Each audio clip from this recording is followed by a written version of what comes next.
Today I'm going to teach you guys about the concept of passing by value versus passing by reference.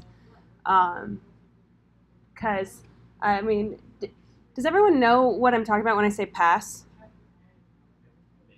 Maybe? We'll find out. I'll go into it.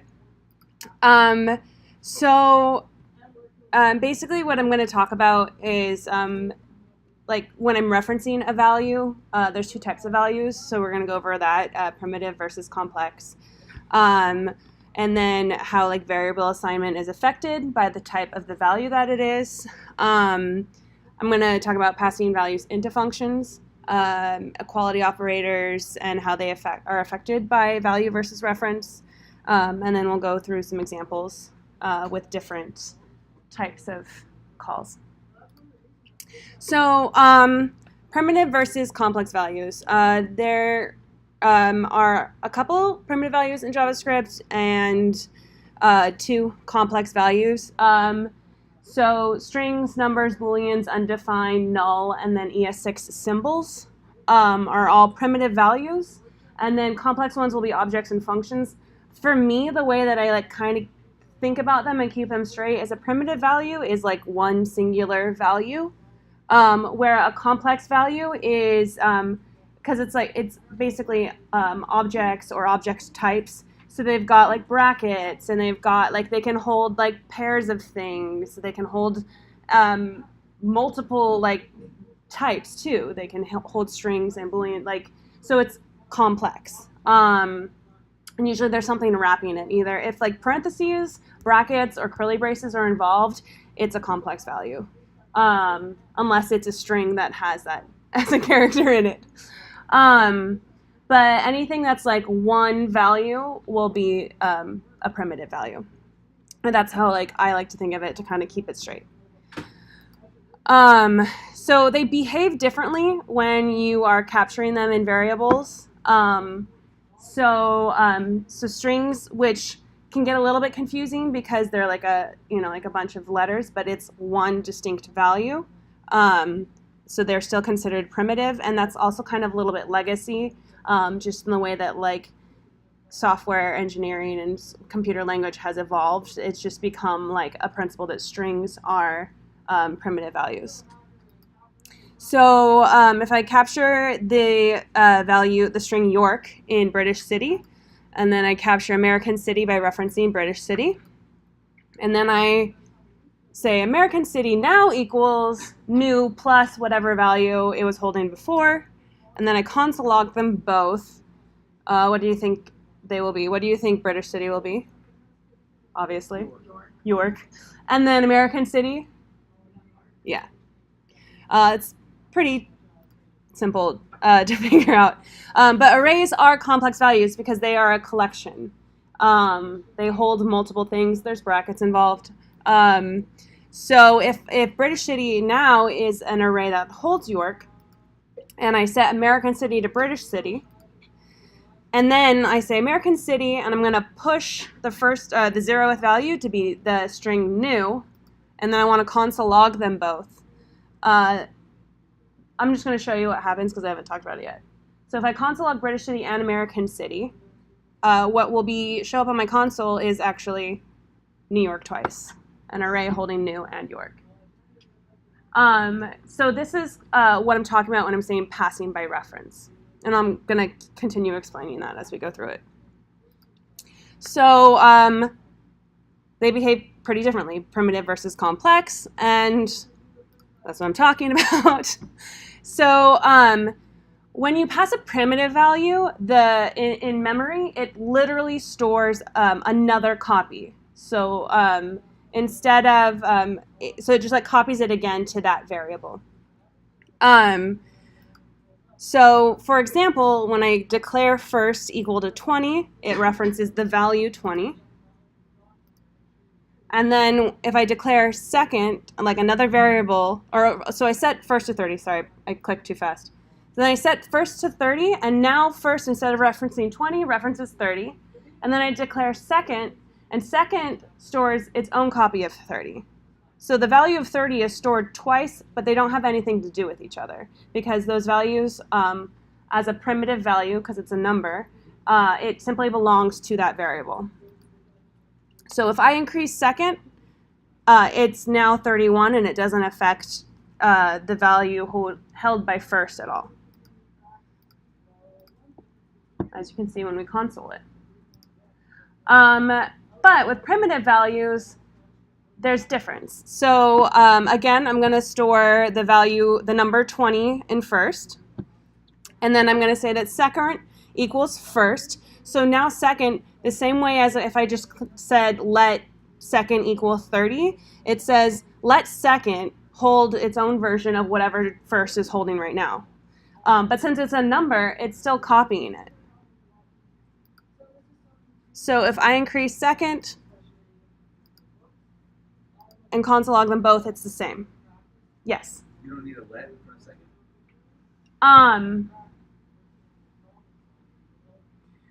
too? Well, yeah. So technically, no, you don't. But the problem with not using a variable declaration when you're setting something is that it now becomes a global value. So yes, you can get away with it, but it's pretty dangerous because now, so say you wrote a function with second in it and with like let first equal blah, blah, blah. So let me start over. And I have to stay here. So if I had declared second up here, and then in a function reference second is a global variable, so now it always means like that. It like can override your variables, and it has really like tricky behaviors. So yeah, that should have a let in front of it. It just doesn't, but it should. So yeah, I can go more into global variables a little bit later, but yeah, it doesn't have to. It's just not good form because you can end up messing up your functions later. Anyway, so first and second. They hold different values, even though I referenced first when I was passing second. What I was saying is like the value that it holds, I want you to transfer that, and the value that first holds is a primitive number, so it makes a copy. So when you're taking a complex value, though, it's not a single value. So it can grow and change and all kinds of things. So it doesn't simply just like make a copy. Because remember, like when you set two things equal to each other, like two objects equal to each other, how like it has to like go in and make copies of everything. The same like with when you're assigning things. It doesn't want to go through memory and like make a distinct copy of everything because instead what it'll just do is it'll store a reference to where that thing is in memory because it's a larger value. It's not a singular thing, it's multiple things. So it will still store a reference. It's kind of like the address of where it is in memory. So the value that the variable first right here is holding is actually a reference to the location in memory that an array 10, 20, that holds 10 and 20, it now lives in memory. So if I push 30, it's still storing the same reference. Like the actual value that the variable first holds doesn't change at all. But the array that it is now referencing has changed. So if I say console log first, it says, okay, the reference, oh, it's this variable. It's talking about this variable, and it goes there. So we'll do it again. And so now I'm going to declare second, and this time there's a let in front of it. And it's the same, it's an array that holds the same values, but second is storing a different reference because I declared a new array, so it creates an array in memory and then passes the reference to second, so second can hold one value, but that like the reference, the actual array can change, and it's still holding one singular reference. Since they reference different arrays, if I push a value onto second, what do you think will happen to first? Nothing, yeah.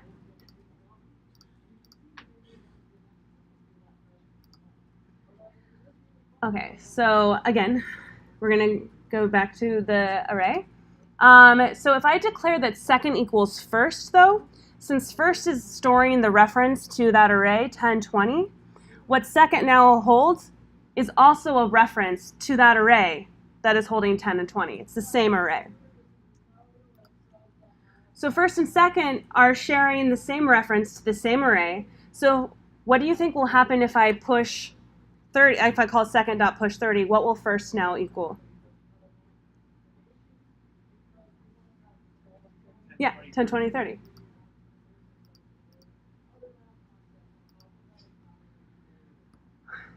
So going back, in a way to reference what first is currently storing, but not necessarily change what first is storing, you can use something like slice where you make a copy of where it is now. So like if you're writing a function, you don't even know what first is holding, but you don't want to mutate it, but you need to kind of do some stuff to it. You can use the slice method, and that will make a copy of what is happening, and then store a reference to that copy instead of storing a reference to the array that first is holding. So this way, if I do want to push 30 and do some mutations to that array, it won't affect the original array. 10, 20, 10, 20, 30. So now we're going to talk about passing primitive values. So my num will equal 10. And I have a function called adds20, and basically it's just going to add 20 to any number that I pass to it. So num plus equals 20 now, return num. So I'm going to capture returned num from whatever the function adds20 my num is. So what do you think that return num holds? Yeah. So I'm gonna now I'm going to console log my num and returned num. What do you think that my num reference is? Yeah. Because by my num will always hold 10 because I haven't reassigned it at all. But I have manipulated a number, returned it, and saved that number into a variable. So I'm going to pass a complex value, and we'll see how that behaves as well. So this function, instead of adding 20, it pushes 20 into an array and returns that array. So I'm going to capture a variable, pushing 20 into my array. What do you think after running this function my array will hold? And returned array? Yeah. So actually I want to go back. What happened?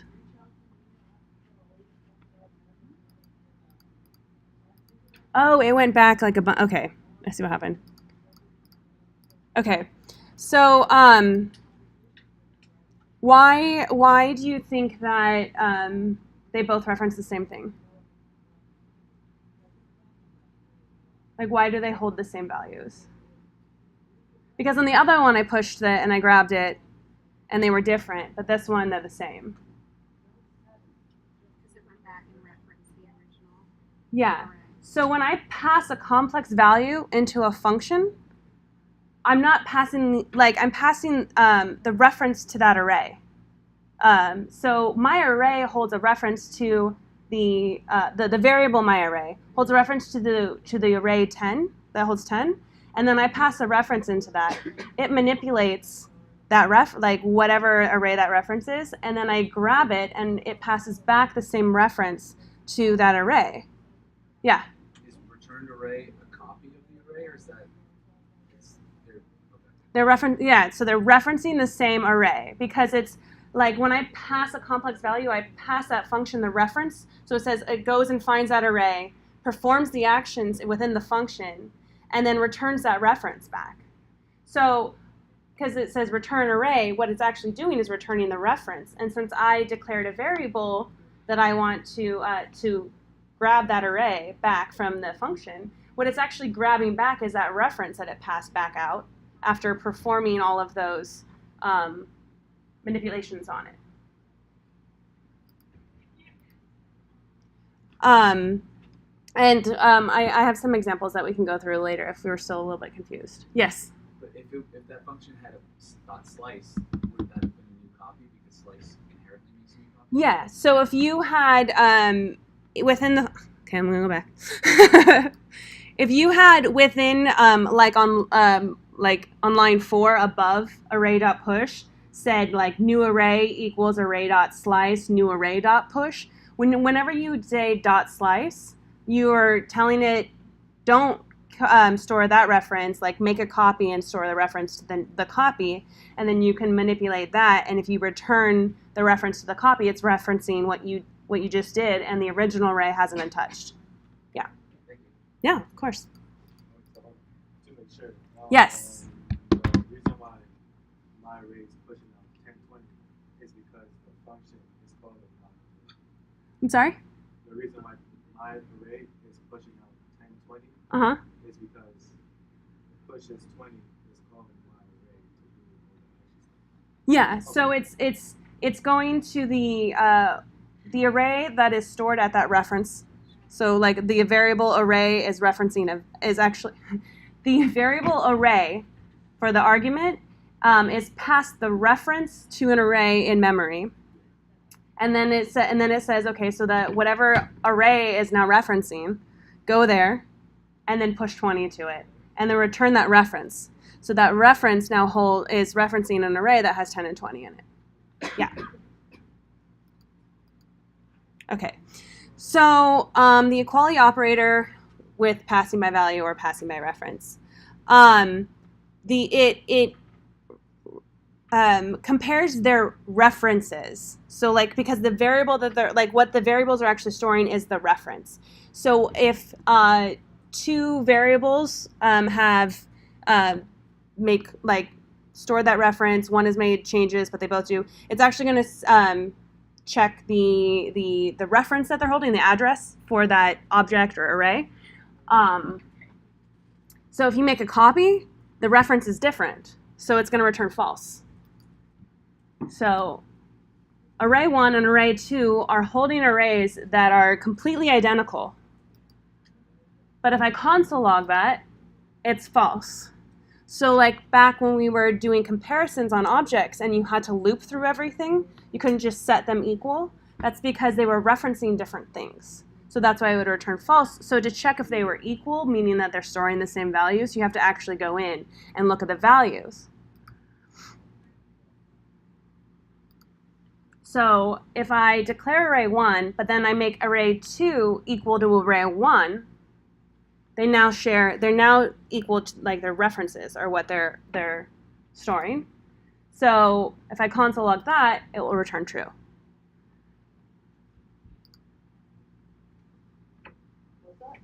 So as earlier when I was talking about slice, to make a copy, so I'm going to make a copy of array 1. And then I'm going to console log array 2. And then I'm also going to console log is array 1 equal to array 2. And this is going to have an interesting behavior, which I'll explain after we see what it logs. What do you think it'll log?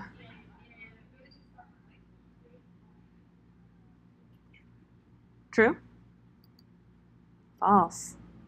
Oh, so when you're storing an array, each element in it or each item in it is one thing. So it's actually a reference. It stores the reference to the complex object. So if it's a nested array, so if it's an array holding like a number and then an array, it's holding the number 1, but then the reference to array. Because each element in an array is one item. And since complex things are multiple items all combined together, it just stores the reference. So it actually is false. Wait, what? Can you go back for a second? Can you just say that? So slice will create a copy of an array, but when it doesn't create a deep copy. So so it's copying the reference to, well, it's like array.slice, so it makes a copy of it, but it's making a different reference. It can't. I'll show you more examples. Yeah.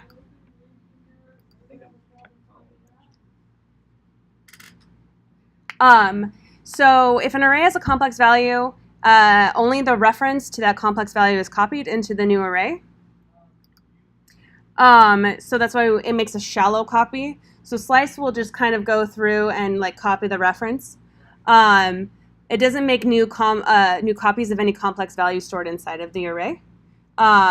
So what's happening is slice is supposed to make like a separate reference copy, like so it has a different reference value, but the array still references back to the old array. So it just copies a reference. And so if you use slice before, and then you try to manipulate 2, 3, it's or the second element that's the array, it will also mutate array 1 because it's storing the reference. So yeah, so you didn't make an actual safe copy by calling slice on a nested array. So slice makes a safe copy only if it's like a one-dimensional array, since the arrays only store one element or like one item, so like the reference to that array. It's not the same because your actual array, you created a copy with array.1.slice, so the reference to the outer array is different and it'll return false, even if it's the same thing. But if you mutate the second element that was the array, it will mutate in array 1 as well, because it's just passing the reference. So the outer array, so array 1 referenced a nested array, and I made a slice copy, and array 2 referenced something else, so it did equal false. But if I manipulate it, it will affect the first array. Will it go the other way around? Yeah, so they're both tied because the reference is the same. So it makes a shallow copy, meaning that it's making a copy. So the primitive, it references a new array, but all of the elements are copied, and since it's copying it, the item stored in the first position, like the 0th first position, so like it's just a reference because it's only holding one thing. Oh, the internal element is reference. Mm-hmm. So I'm gonna go back one more time. So the reason why they're not exactly equal is because what the variables array 1 and array 2 are referencing are holding are references to these arrays, the nested arrays. And when you make slice, it makes a copy of it, so the reference now is different. So even though I'm passing the reference for 2, 3 into it, so you would think that they would be like they would return true, the actual comparison is the reference to the outer arrays, not the whole thing. It's still comparing just the references, even though I kind of want to like draw it out if I can. Does that mean that the computer is making its own like invisible reference to 2, 3 that is one stored value? Yeah, so like array 1 holds the 0th element is 1.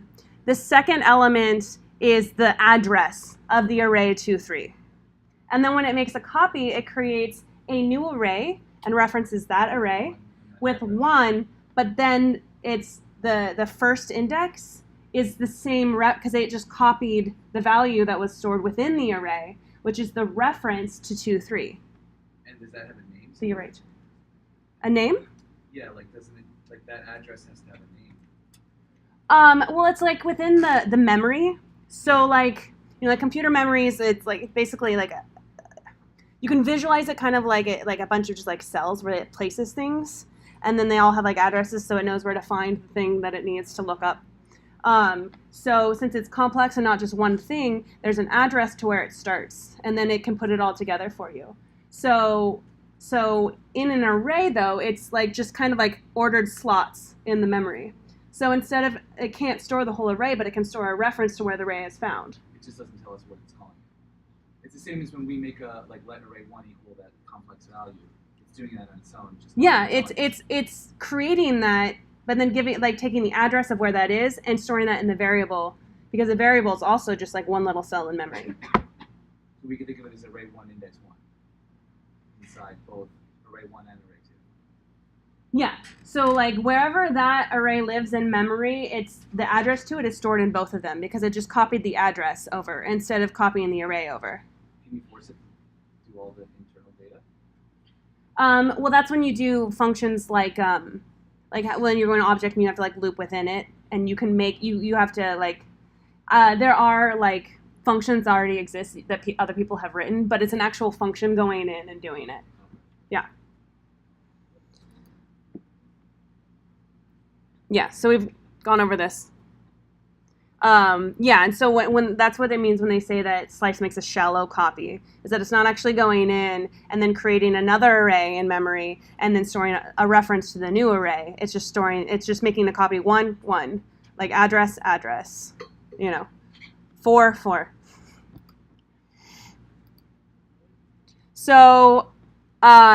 So if I call array1.slice and then I say array1 at position 1 push the value 4, if I console log array2 at position 1, what do you think it will return?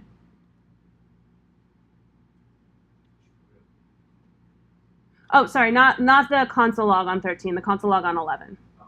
2, 3, 4. Yes. Because it's referencing the same array, and I pushed onto that array even though I called from the one in array 1. And so if I say array 1 is equal to array 2, though, what do you think it will return?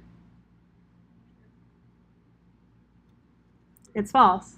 Because I still called array1.slice, so it created a copy of the outer array with a reference to that new copy, but inside of it, it's still referencing, like at the first index, that's just a reference that it copied. So it's still referencing the same array on the inside, but the outside is a different reference. And the equality, when you're like saying equal, it checks the reference points, because that is like the single little value stored by the variable. Ooh, we made it to the end. But I have like some REPLs and stuff if you guys want to like dive deeper. Wait, it said true. Did it? Hold on. Oh, sorry.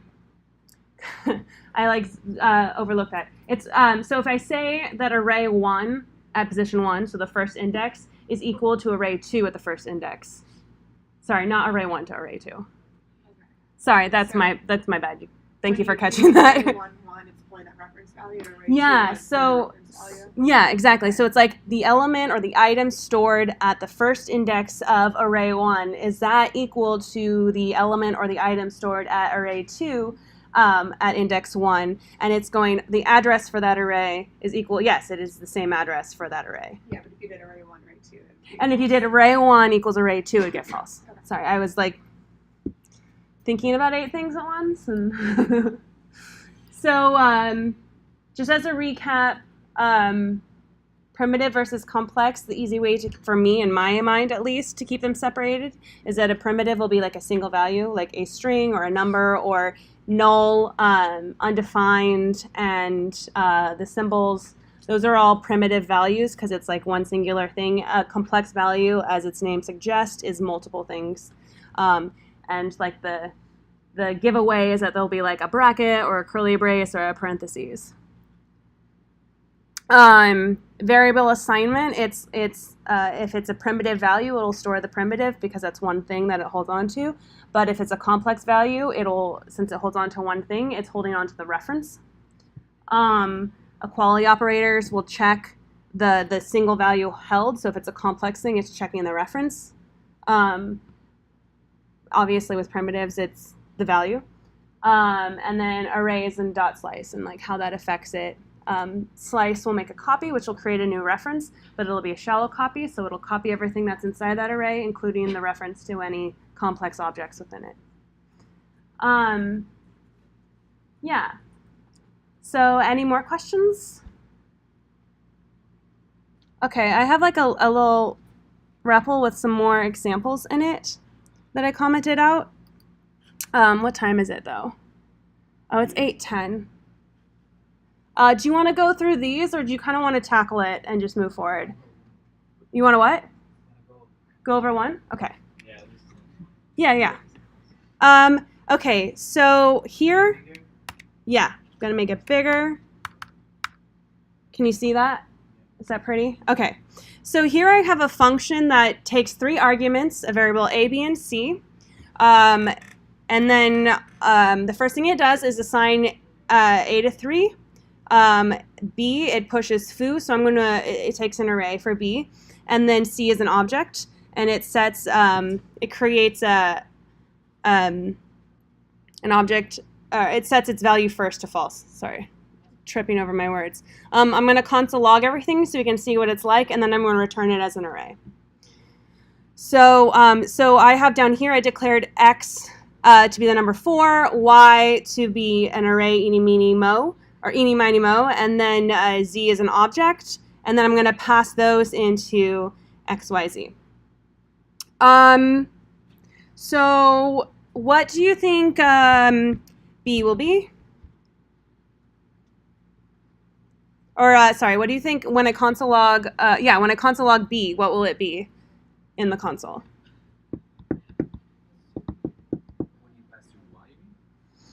Yeah. So when I run this function, sorry, going away from the when I when I run that function, because I don't invoke the function at all until line 17, and I pass it x, y, and z, which I declared right above it, but I'm console logging b. So what do you think on the console, when it says like b, what value will it display? Yeah, it'll show an array eeny, meeny, mo, foo. Yeah, so you can see that. So it basically goes in and it reassigns a to 3. So it doesn't really matter at all what I pass in for a, because it's always going to reassign it 3. B, it's an array. It'll always just push foo, and then it'll reset the object or create the key first with a value false. But since I pass in an object that already has first, it set it to false. So now I'm going to uncomment this code, and it's still referencing everything above. There we go. So let me make this a little bit, I'm going to delete some things. I'm going to make it a little smaller so everything can fit. Can we still see that? Or is that too small? Is that okay? There you go. Okay. So now I'm gonna run it again, and it'll console log some more things. But it's kind of hard because the light switch is right there. What do you think line 27 will console out? Will log out?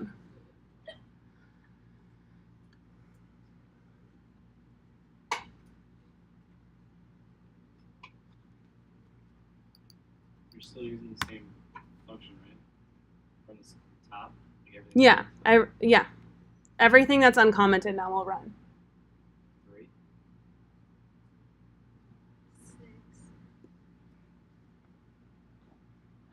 Oh. Sorry, yeah, it's because it's hard because you can't see the function above it. I'm just going to condense things a little bit so it'll be a little bit squished. But yeah, there you go. You can see everything now. Huh? Yeah, so make it smaller? Okay. So I'm gonna, what's gonna happen when I run this is it's gonna go top down, it's gonna declare the function, and then I declare the variables x, y, and z, and then I pass them into the function, and the function does its job. And then down on line 27, I say x plus equals 2. And and then farther down, I console log out x. So what do we think x will be? Yeah. Because in the function, I changed what x was previously storing, so now it stores the number 3, and then after I call the function and it's changed x to reference 3, I then add 2 to it. What do you think that z will console log out? So in the function, z is an object that has first and true. So what do you think that when I console log z down on line 28, it will console log out? When you log an object, does it show you what's inside the curly braces? Okay, so.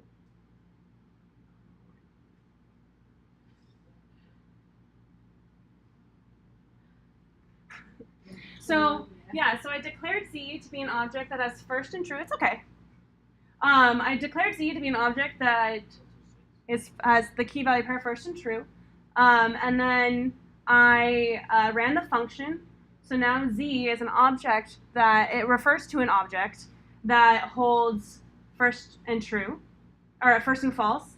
And then I declare that z dot second. So I create a key second, and assign that the whatever x is holding, and x is holding the number 5. So it will be an object that holds, down here you can see, oops, there you go.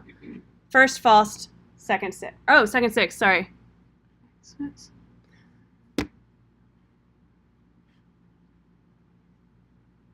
Well, that's strange.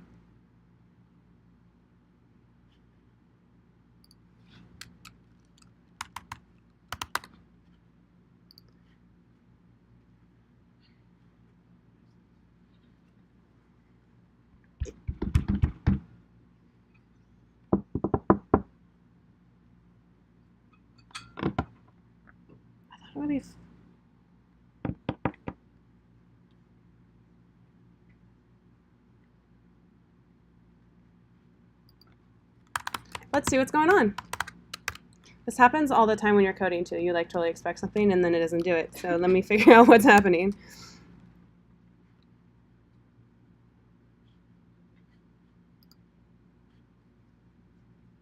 Huh. Is it because when it's pushing second into the object z, it's going back before the function exists, so it's starting at 4 again from line 13, and then adding 2?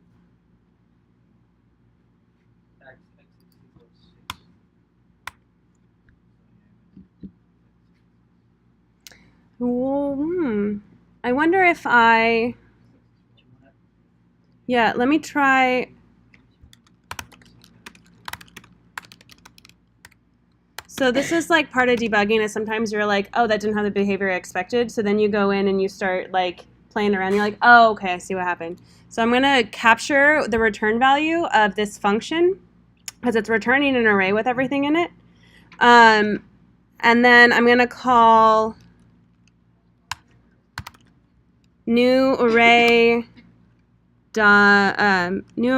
at index 2 because that's referencing the object. Dot second equals x. Let's see what that returns. And then I'm going to console log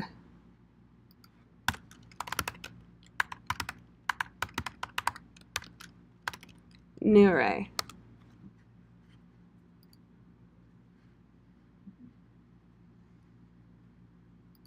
What?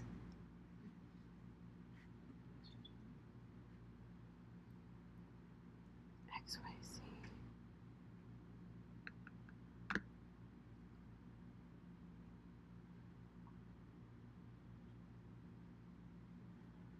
I don't know, David, do you know what's going on? It's okay. Based on what we talked about, does it just make a copy of X? Is that why? Would it actually be changing when you return it? So what's happening in here, I'm passing in X to be 4, so that's referencing, so I set up this function right here. and it sets A to the number 3. It pushes the array held at B, the value foo, and then the object that I pass into it, C, I change its value first to false. And then I return an array that holds all of those. So that's referencing, so this is holding a number, A is holding a number, and B and C are holding references to an array. So then I captured that into new array. But if I console log x after running the function, right here, it says that x is 4. That's because you're not letting x equal a inside of the object or the function. You're not doing anything with x. Well, so when I pass x into my function, so whatever variable x is holding, now the argument a holds. So a is holding, oh, yeah, because you can see in the returned array that it's 3. Yes. Thanks. Can't believe I missed that. So yeah, so that's actually really great. So what happened was x is referencing 4. I passed that into a, but it's a value. So my function will change it to 3, but x still references 4. Because the parameter. Yeah, I'm sorry. I'm like, my brain's like a little, I had a long day at work. But yeah, no, that's a great breakdown. So yeah, because a is a new, like at the argument, so I pass whatever x is referencing, which is the value 4, to a, to argument a. So now the argument a is holding the value 4. And so it'll change all those things. And then when I console log out new array, it's 3. But if I change x afterwards, that's still holding, x is still holding the value 4 because I'm passing the value, not the reference. Sorry. And then, yeah, and then y is referring, it's passing the reference to that. So when I assign down, when it hits line 22, new array at position 2 dot second, so I create the variable, it passes 6 in, and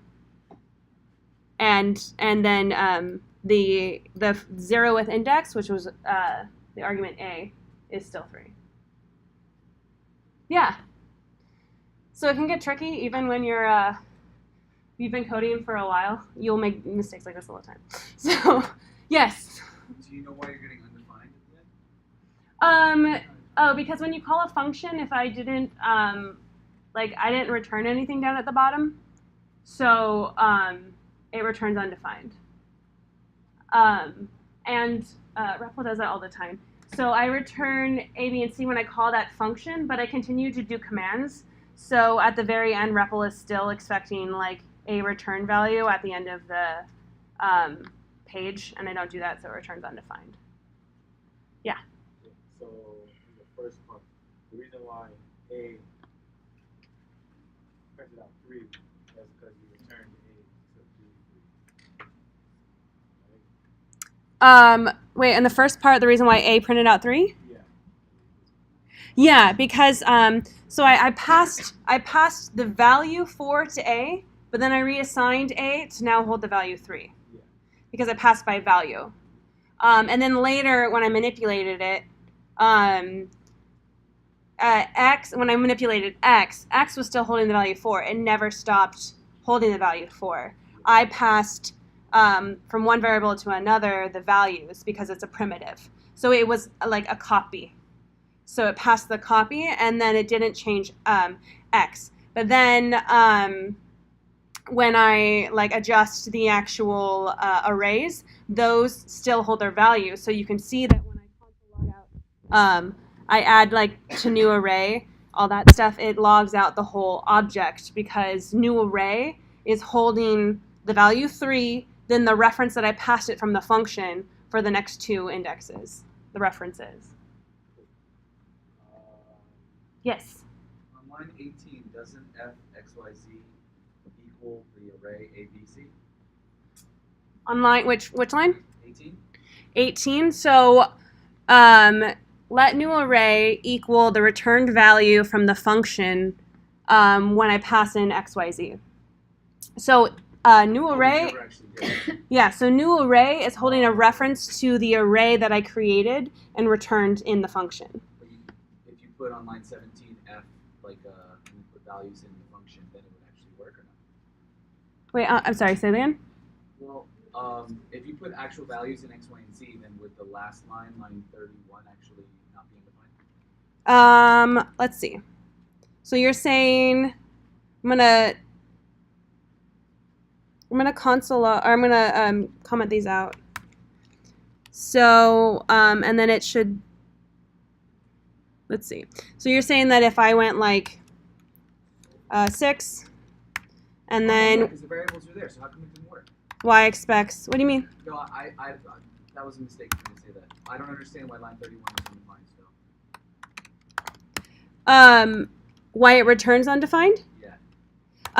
So line 31 wasn't. It's console logging out. It console logs right above it. Oh. Yeah. So let me show you. I'm gonna just do this really quick. So it has. That was you don't have to do that because I forgot about line 13 to 15. Yeah. So if I had put like the words in front of it, it would say like new array equals this array, and then REPL returns undefined at the end of the page because it was expecting a return value, but I didn't pass it one, or I didn't have it log out one, because even though I returned my function, returned a value, I captured it and then continued doing things with it. So it does, yeah.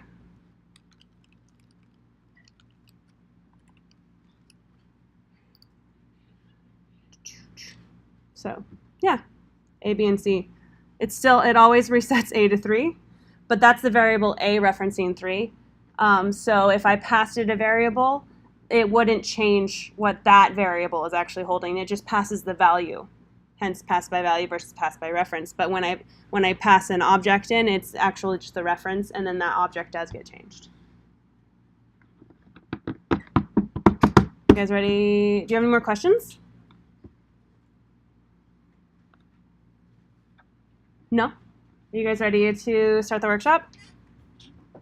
Okay, cool. Why did x equal 4? Like when I console logged it out again on line 20? Okay, yeah, that's okay. So when I invoke the function and pass x, y, z in, I'm just going to do that really quick so visually you can follow along what I'm saying. X, y, z. Since x is storing a primitive value, it passes a copy of the value. So it passes 4 in, and so whatever the function does to the number 4, it doesn't affect the value that x is still storing because it's a primitive, so it's one thing, so it holds on to that. But since y and z are holding on to an array and an object, what they're actually holding on to is the reference to that array and object, so that's what it passes in. So any changes that I do within the function, it's calling the object stored at that reference because that's what it was passed, makes those manipulations, and then returns an array that also has the reference to those two objects in the array. So if I were to manipulate the return value and also console log out z, you would see that they're both manipulated. Yeah. Is it kind of? Yeah. The little diagram down at the bottom when it was showing the references with the actual, like when you're doing complex values and like the address, it's showing that they store the same address. Yeah, because it holds one value at a time. Yeah, and if you guys still have more questions, I want you guys to like get some practice. But if you still like need some more clarification, I'll come and like draw some pictures and stuff too if that helps. Yeah. Okay. Cool. Put the link to this REPL. Yeah. And then you can play around with it.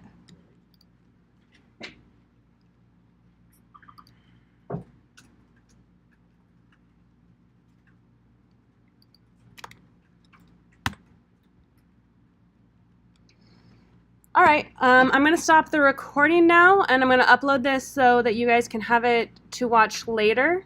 And then, wait, that's not.